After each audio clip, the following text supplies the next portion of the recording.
नमस्कार ओडिशावासी शुभ सकाळ आज हूँ 13 एप्रिल रविवार आज रही देश विदेश राज्यर 20टी गुरुत्वपूर्ण खबर खबरटी भल लगे आपण मैंने भिडियोटी को लाइक करी कमेंट रे आपण मान जिला ना लिखिदेवे तेबे कौन रही आज खबर चलता नजर पकाइबा। नंबर 1 भुवनेश्वर को पूरा 77 वर्ष लोकसेवा भवन में स्वतंत्र कार्यक्रम अनुष्ठित आज प्रतिष्ठा होइथिला राजधानी लोकसेवा भवन विधानसभा सौध मार्ग में स्वतंत्र समारोह अनुष्ठित होइछि। कार्यक्रम मुख्य अतिथि भाव जोगदेले बाचस्पति पुलिस सहित कॉलेज स्कूल छात्र छात्री परेड में सामिल होइछंती।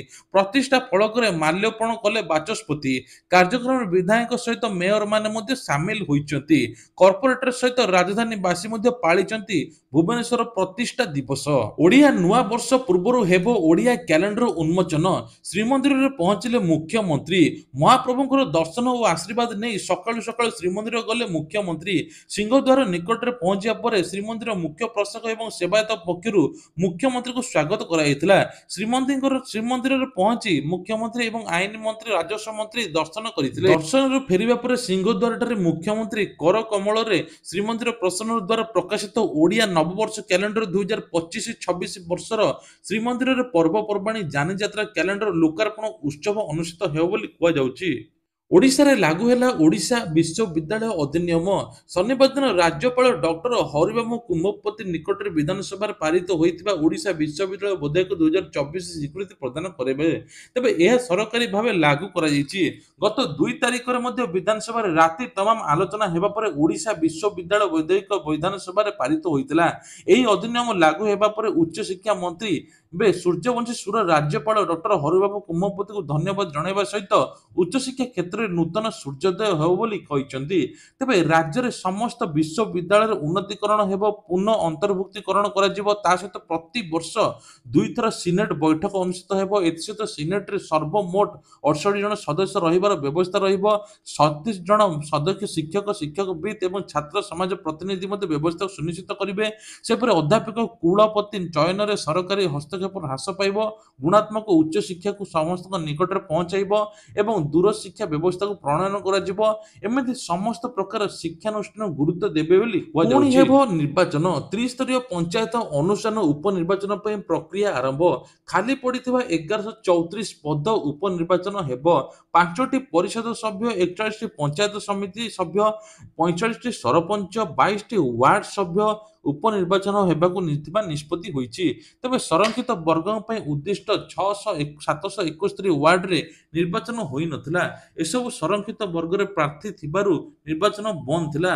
परवर्ती पर्यायर वार्ड गुड़िक अण संरक्षित कर निर्वाचन हेबो। एप्रिल 17-22 मध्य वार्ड अनुसार भोटर तालिका हेबो। संशोधन भोटर तालिका मे 9 तारिख रे मध्य राज्य निर्वाचन अधिकारी को दिया जेबो बोली सूचना मिलुछि। एबे एही राज्य रे बढ़िबो ओबीसी संरक्षण 32% रु 51% को वृद्धि करने को सुपारिश। तेबे कुआ जाउछि सरकारଙ୍କର बड़ निष्पत्ति राज्य रे सामाजिक आर्थिक दृष्टि पछुआ वर्ग बा ओबीसी संरक्षण प्रतिशत को वर्तमान वृद्धि करा जायछि।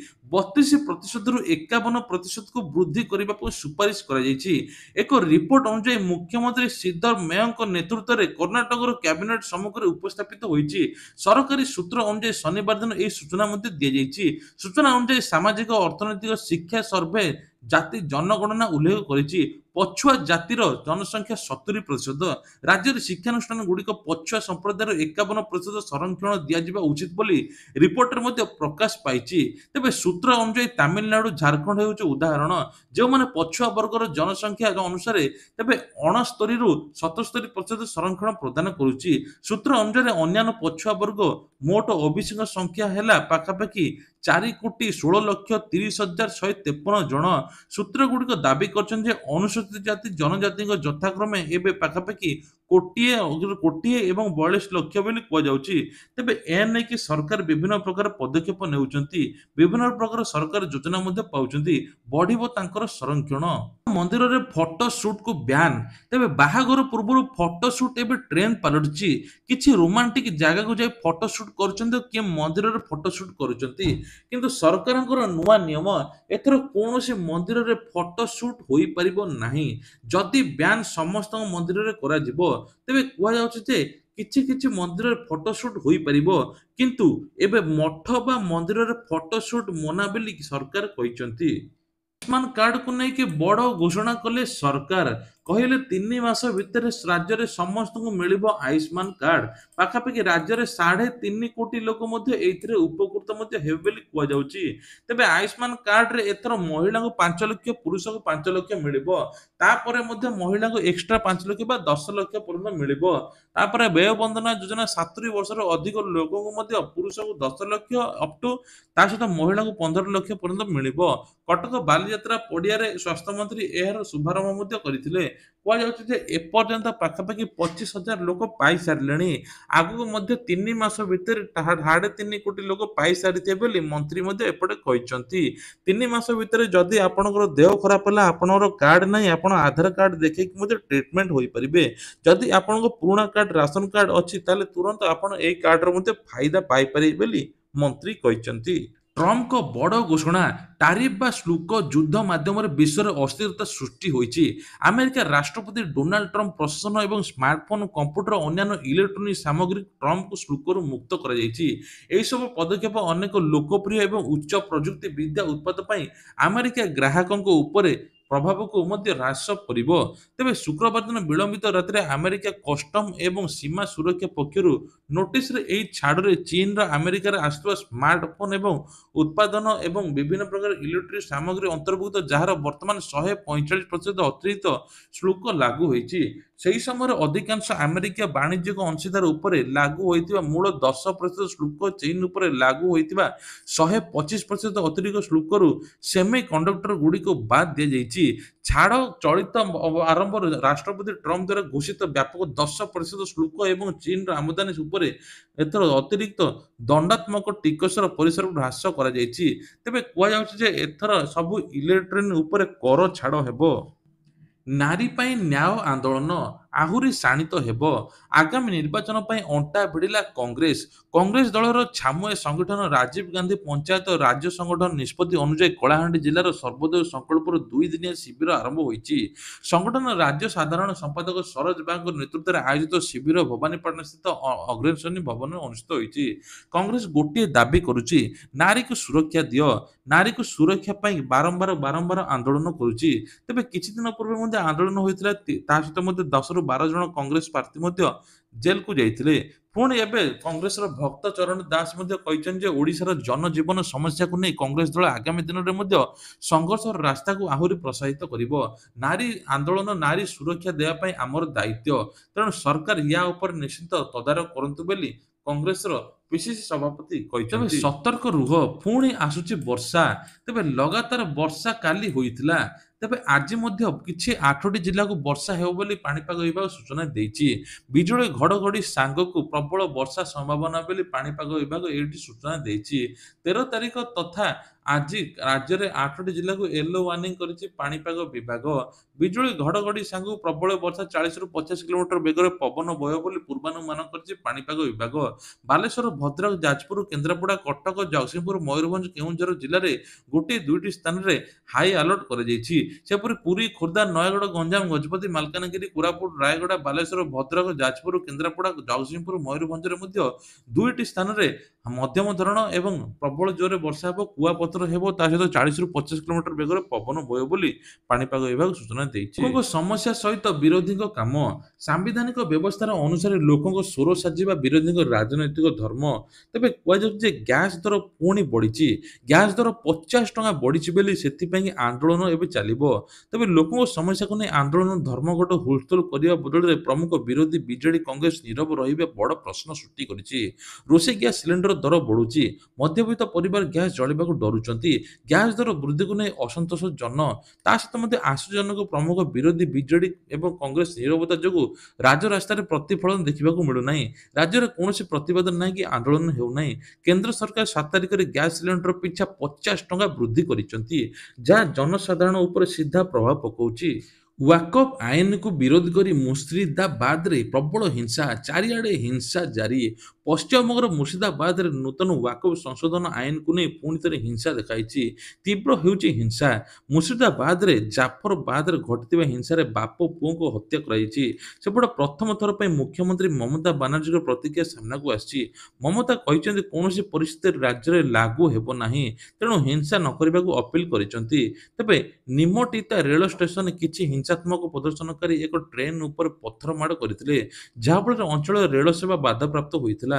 ଏହି ନୂତନ ଆଇନ ପ୍ରତିବାଦରେ ପ୍ରଦର୍ଶନକାରୀମାନେ ଶୁକ୍ରବାର ଦିନ ପ୍ରାର୍ଥନା ପରେ ତୁରନ୍ତ ଜାତୀୟ ରାଜପଥ ବାହାରକୁ ଅବରୋଧ କରି ପ୍ରଦର୍ଶନ ମଧ୍ୟ କରିଥିଲେ। ସେପରି ପୋଲିସ କର୍ମଚାରୀ ସେମାନଙ୍କୁ ଜାତୀୟ ରାଜପଥରୁ ହଟାଇବାକୁ ଗଲେ ପ୍ରଦର୍ଶନକାରୀ ପୋଲିସ ଉପରକୁ ପଥର ମାଡ଼ ମଧ୍ୟ କରିଥିଲେ। ଏଣୁ ଏହି ଘଟଣା ଯୋଗୁଁ ହିଂସା ଭିଡ଼ିଛି। ଜାତୀୟ ରାଜପଥରେ ଘଣ୍ଟା ଘଣ୍ଟା ଧରି ଜାମ୍ ରହୁଛି, ଯାହାଫଳରେ ଯାତ୍ରୀମାନେ ବହୁତ ଅସୁବିଧାର ସମ୍ମୁଖୀନ ହେଉଛନ୍ତି। ବିକ୍ଷୋଭକାରୀମାନେ ନିୟନ୍ତ୍ରଣ ହରାଇ ଏଥର ପୋଲିସକୁ ମଧ୍ୟ ମାଡ଼ ମାରୁଛନ୍ତି। ପୋଲିସ ଭିଡ଼କୁ ଘୋଡ଼ାଇବା ପାଇଁ ଲାଠିଚାର୍ଜ ମଧ୍ୟ କରୁଛି, ଲୁହବୁହା ଗ୍ୟାସ୍ ମଧ୍ୟ ପଠାଉଛି। ଏପଟେ ମମତା ବାନାର୍ଜୀ କହୁଛନ୍ତି ଯେ ହିଂସା ନ କରିବା ପୋଲିସକୁ ବଡ଼ ସଫଳତା। ଆପଣମାନେ ଜାଣିଲେ ମଧ୍ୟ ଆଶ୍ଚର୍ଯ୍ୟ ହୋଇଯିବେ। ଦୁଷ୍କର୍ମକାରୀକୁ ଗୁଳି ମାରିଛି ପୋଲିସ। ରାଜ୍ୟରେ ନାରୀ ନିର୍ଯାତନା ଦୁଷ୍କର୍ମ ବଢ଼ି ଚାଲିଥିବା ବେଳେ ଆଜି ଝାରସୁଗୁଡ଼ାରେ ପୋଲିସ ଦୁଷ୍କର୍ମ ଅଭିଯୁକ୍ତକୁ ଏନକାଉଣ୍ଟର କରିଛି। ପୋଲିସ ବନ୍ଧୁକ ଛଡ଼ାଇ ଉଦ୍ୟମ ବେଳେ ଗର୍ଜିଛି ପୋଲିସର ଗୁଳି। ଏହି ଖବର ସାରା ରାଜ୍ୟରେ ଚର୍ଚ୍ଚାର ବିଷୟ ପାଲଟିଛି। ଏନକାଉଣ୍ଟର ଶିକାର ହୋଇଥିବା ଧ୍ରୁବତ ପୋସ୍କୋ ଭଳି ଜଘନ୍ୟ ମାମଲାର ଅଭିଯୁକ୍ତ ନାମ ଶେଖ୍ ଆଶିଷ ଅଭିଷେକ ବାରିକ। 15 ବର୍ଷୀୟ ନାବାଳିକା ଦୁଷ୍କର୍ମ ଅଭିଯୋଗରେ ଦୁହେଁ ଗିରଫ ହୋଇଛନ୍ତି। କୋର୍ଟ ଚାଳନା ବେଳେ ଅଧା ବାଟରେ ପୋଲିସକୁ ଧକ୍କା ଦେଇ ବନ୍ଧୁକ ଛଡ଼ାଇ ଗୁଳି ମାଡ଼ ମାରି ଫେରାର ଉଦ୍ୟମ କରୁଥିଲେ, ହେଲେ ପୋଲିସ ପାଲଟା ଗୁଳି ମାଡ଼ରେ ଦୁହେଁ ଘାଇଲା ହୋଇଛନ୍ତି। ତେବେ ରାଜ୍ୟବାସୀ ସମସ୍ତେ କହିଛନ୍ତି ଏଭଳି ନିଷିଦ୍ଧ ଦରକାର, ତେଣୁ ଦୁଷ୍କର୍ମକାରୀକୁ ପୋଲିସ ଗୁଳି ମାରିଛି। ବଢୁଛି ରାଜ୍ୟରେ କନ୍ୟା ଭ୍ରୂଣ ହତ୍ୟା। 300 ଗର୍ଭପାତ କେନ୍ଦ୍ରରେ ଲାଇସେନ୍ସ ରଦ୍ଦ। ତେବେ କୁହାଯାଉଛି 2024 ତଥ୍ୟ ଅନୁଯାୟୀ 1000 ପୁଅରେ ଝିଅ ସଂଖ୍ୟା 910 ହ୍ରାସ ପାଇଛି। ରାଜ୍ୟରେ କନ୍ୟା ଭ୍ରୂଣ ହତ୍ୟା ରାକେଟ ବଢ଼ି ଚାଲିଥିବା ବେଳେ ଜଣାପଡ଼ିଛି ବେଆଇନ ଗର୍ଭପାତ ରୋକିବା ପାଇଁ ସରକାର ଟାସ୍କ ଫୋର୍ସ ଗଠନ କରିଛନ୍ତି। କାର୍ଯ୍ୟାନୁଷ୍ଠାନ ଫଳରେ ହରିୟାଣାରେ 1500 ମେଡିକାଲ ଟର୍ମିନେସନ ଅଫ୍ ପ୍ରେଗନେନ୍ସି ସେଣ୍ଟରଗୁଡ଼ିକ 300 ଲାଇସେନ୍ସ ମଧ୍ୟ ରଦ୍ଦ କରାଯାଇଛି। ସେମାନେ ମଧ୍ୟ ସ୍ୱଇଚ୍ଛାରେ ଲାଇସେନ୍ସ ଫେରାଇ ଦେଇଛନ୍ତି। ଟାସ୍କଫୋର୍ସର ସ୍ୱାସ୍ଥ୍ୟ ଓ ମହିଳା ଓ ଶିଶୁ ବିଭାଗ, ନିଶା ନିବାରଣ ଏବଂ ପୋଲିସ ବିଭାଗର ବରିଷ୍ଠ ଅଧିକାରୀମାନେ ରହିଛନ୍ତି। ଜାତୀୟ ସ୍ୱାସ୍ଥ୍ୟ ମିଶନ ହରିୟାଣାର ନିର୍ଦ୍ଦେଶକ ବୀରେନ୍ଦ୍ର ଯାଦବ ମଧ୍ୟ ଏହାର ମୁଖ୍ୟ ରହିଛନ୍ତି। ତେବେ ଦିନକୁ ଦିନ ସରକାର ଯେତେ ବେଟି ବଚାଓ କହୁଛନ୍ତି, କିନ୍ତୁ ଦିନକୁ ଦିନ ଏଭଳି ସଂସ୍ଥା ଖୋଲୁଛନ୍ତି ଯାହାଫଳରେ ଏବେ ଭ୍ରୂଣ ହତ୍ୟା ଚାଲିଛି। ସରକାର ୟା ଉପରେ ବଡ଼ ପଦକ୍ଷେପ ନେବା ଜରୁରୀ ବୋଲି ବିଶେଷଜ୍ଞମାନେ କହିଛନ୍ତି। 1982ରୁ 2017 ମଧ୍ୟରେ ନିର୍ମିତ କୋଠାର ପ୍ଲାନ ଅନୁମୋଦନ ଆବଶ୍ୟକ ନାହିଁ। ଅଗ୍ନିଶମ ବିଭାଗ ଦ୍ୱାରା ଅଗ୍ନି ନିରାପତ୍ତା ସାର୍ଟିଫିକେଟ ପ୍ରଦାନ ନିୟମକୁ କୋହଳ। ତେବେ ଏ ନେଇକି ସରକାର ବିଭିନ୍ନ ପ୍ରକାର ପ୍ଲାନ ମଧ୍ୟ କରିଛନ୍ତି। ତେବେ କୁହାଯାଉଛି ସେମାନଙ୍କୁ ଅଗ୍ନି ନିରାପତ୍ତା ପ୍ରମାଣପତ୍ର ପ୍ରଦାନ କରିବାକୁ ବିଭାଗର ନିଷ୍ପତ୍ତି। ଅନ୍ୟପଟେ ଅଗ୍ନି ବିଭାଗ ଦ୍ୱାରା ସ୍ୱୀକୃତିପ୍ରାପ୍ତ କୋଠା ବା ସଂସ୍ଥାଠାରୁ ଅଗ୍ନି ନିରାପତ୍ତା ଉପକରଣ କିଣି ଘରେ ଲଗାଇଲେ ନିରାପତ୍ତା ପ୍ରମାଣପତ୍ର ପ୍ରଦାନ କରାଯିବା ତଥ୍ୟ ଅନୁଯାୟୀ କଟକରେ ମାତ୍ର 5ଟି ସଂସ୍ଥା ଅଗ୍ନି ନିରାପତ୍ତା ସାର୍ଟିଫିକେଟ ପାଇଛନ୍ତି। ଚୌଧୁରୀ ବଜାରରେ Durga film trade private limited ଏବଂ 3ଟି ପୃଥକ ସାର୍ଟିଫିକେଟ ମିଳିଥିବା ତ୍ରିଶୂଳିଆ ମଧ୍ୟ ସିଟି ଟ୍ରେଡ୍ସ ଆର୍କେଡ୍ ପ୍ରାଇଭେଟ ଲିମିଟେଡ୍, ବାରଙ୍ଗରେ ମଧ୍ୟ ମେଟ୍ରୋ ଗ୍ରୀନ୍ ଆପାର୍ଟମେଣ୍ଟକୁ ମଧ୍ୟ ଅଗ୍ନି ନିରାପତ୍ତା ସାର୍ଟିଫିକେଟ ମିଳିଛି। ଅଧିକାଂଶ ଘରର ନିର୍ମାଣ ପ୍ଲାନ ଅନୁମୋଦନ ନଥିବାରୁ ନିରାପତ୍ତା ପ୍ରମାଣପତ୍ର ମିଳିବା ସମସ୍ୟା ହେଉଥିଲା। ତେଣୁ ଏବେ ଏହି ସର୍ତ୍ତକୁ ଅଗ୍ନିଶମ ବିଭାଗ ପକ୍ଷରୁ ହଟେଇ ଦିଆଯାଇଛି। ଫାୟାର ସେଫ୍ଟି ରୁଲ୍ 2025 ଅନୁଯାୟୀ ମଲ୍ କିମ୍ବା ଅନ୍ୟ ବାଣିଜ୍ୟ ପ୍ରତିଷ୍ଠାନର କୋଠାର ଉଚ୍ଚତା 9 ମିଟରରୁ ଅଧିକ ବା 3 ମହଲାରୁ ଅଧିକ ହୋଇଥିଲେ, 500 ବର୍ଗ ମିଟରରୁ ଅଧିକ ହୋଇଥିଲେ ସେହି କୋଠାର ଅଗ୍ନି ନିରାପତ୍ତା ସାର୍ଟିଫିକେଟର ଆବଶ୍ୟକତା ରହିଛି ବୋଲି କୁହାଯାଉଛି। ପଣା ସଂକ୍ରାନ୍ତି ପାଇଁ ଜାରି ହେବ କଟକଣା। ତେବେ ପଣା ସଂକ୍ରାନ୍ତି ବା ହନୁମାନ ଜୟନ୍ତୀ ପାଇଁ କମିଶନରେଟ ପୋଲିସ ପକ୍ଷରୁ ଗାଇଡଲାଇନ ଜାରି କରାଯାଇଛି। ଜାରି ହେବ 10 ପ୍ଲାଟୁନ ଫୋର୍ସ। ସେହିଦିନ ହନୁମାନ ମନ୍ଦିରରେ ଥିବା ସବୁ ସ୍ଥାନରେ ଅଧିକ ଫୋର୍ସ ଜଗିବେ। ସେହିଦିନ ନିଶାଦ୍ରବ୍ୟ ସେବନ କରି ରାସ୍ତାଘାଟରେ ଗଣ୍ଡଗୋଳ ନ କରିବାକୁ ଅପିଲ କରିଛନ୍ତି ଡିସିପି। ସମସ୍ତ ଥାନାକୁ ସଜାଗ ରହିବା ନିର୍ଦ୍ଦେଶ ଦିଆଯାଇଛି। ଶୋଭାଯାତ୍ରା ରୁଟ୍ରେ କଡ଼ା ସୁରକ୍ଷା ବ୍ୟବସ୍ଥା ଗ୍ରହଣ କରାଯିବ। ସହର ମୁତୟନ ହେବ 10 ପ୍ଲାଟୁନ ଫୋର୍ସ। ତେବେ ଘରର ବରିଷ୍ଠ ସଦସ୍ୟ ମୁରବୀମାନେ ନିଜ ପିଲାଙ୍କୁ ଶୃଙ୍ଖଳିତ ଆଚରଣ କରି ସଂଯମତା ସହିତ ପାଳନ ପର୍ବ କରନ୍ତୁ ବୋଲି ପରାମର୍ଶ ଦେଇଛନ୍ତି ଡିସିପି। ଏହି ଦିନ କୌଣସି ବିଶୃଙ୍ଖଳା ବରଦାସ୍ତ କରାଯିବ ନାହିଁ ବୋଲି ସୂଚନା ଦିଆଯାଇଛି। ମଦ୍ୟପାନ କରି ନିୟମ ନ ମାନିଲେ ହେବ ଦୃଢ଼ କାର୍ଯ୍ୟାନୁଷ୍ଠାନ। ସୁଭଦ୍ରା ଟଙ୍କାକୁ ନେଇକି ବଡ଼ ଅପଡେଟ୍। ଆଉ 7 ଦିନ ପରେ ସୁଭଦ୍ରା ଟଙ୍କା ମିଳିବା ପାଇଁ ଯାଉଛି। ଯେଉଁ 1.5 ଲକ୍ଷ ଲୋକ ପେଣ୍ଡିଂ ଥିଲେ ତାଙ୍କୁ ମିଳିବା ପାଇଁ ଯାଉଛି ସୁଭଦ୍ରା ଟଙ୍କା। ଆଉ ରକ୍ଷାବନ୍ଧନ ଦିନ ସୁଭଦ୍ରାର ତୃତୀୟ କିସ୍ତି ଆସିବା ପାଇଁ ଯାଉଛି। ଯେଉଁମାନେ ଏପର୍ଯ୍ୟନ୍ତ ପ୍ରଥମ କିସ୍ତି ପାଇନାହାନ୍ତି ନୂଆ ଆବେଦନ କରିଛନ୍ତି ସେମାନଙ୍କୁ 3ଟି କିସ୍ତି ମିଳିବ ବୋଲି ଉପମୁଖ୍ୟମନ୍ତ୍ରୀ ପ୍ରଭାତ ପରିଡ଼ା ସୂଚନା ଦେଇଛନ୍ତି।